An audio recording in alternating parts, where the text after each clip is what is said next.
Well, Cortex is progressing, passing even my dreams for what I saw it could be. And my dreams were influenced by the Philadelphia Science Center very much, because I thought, why couldn't we do this in St. Louis?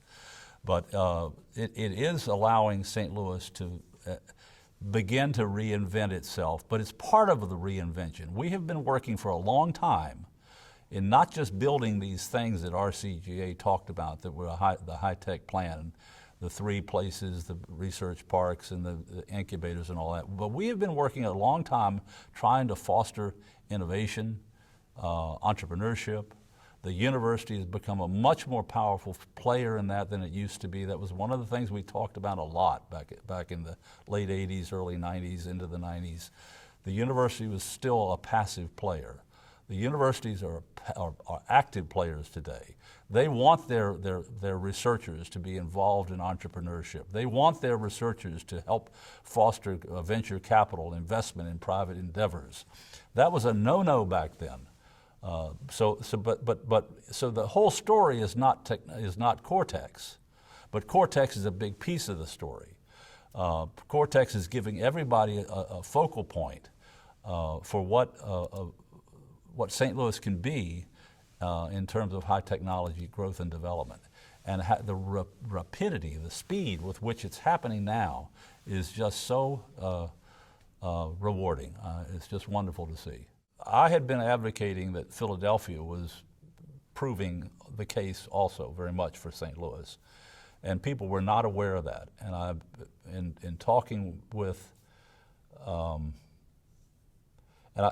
what I'm not sure about is whether this happened before or after the Boston trip. I think it was after, but I'm not sure. At some point, I flew with Lee Lieberman on a late night flight to Philadelphia. And I had arranged this thing for him to meet all the powers that be in Philadelphia and the university that were involved in the Science Center. And I assume that Lee was doing this on behalf of the university. He might have even been chairman of the board at that time. I'm not sure. My memory is faded. But I remember the trip and the lights going off there, because you could see how key the university there had been. Drexel is the other one. Drexel and the University of Pennsylvania. They were both located right there on Market Street. How profound they had been in getting this whole thing started and how much it was affecting the high-tech industry within the greater Philadelphia area. All along, Monsanto was seen as one of the key players in the high-tech industry in St. Louis. If you recall, the laboratory building that's located at Newstead and Clayton Avenue over there in the medical center was built by Monsanto.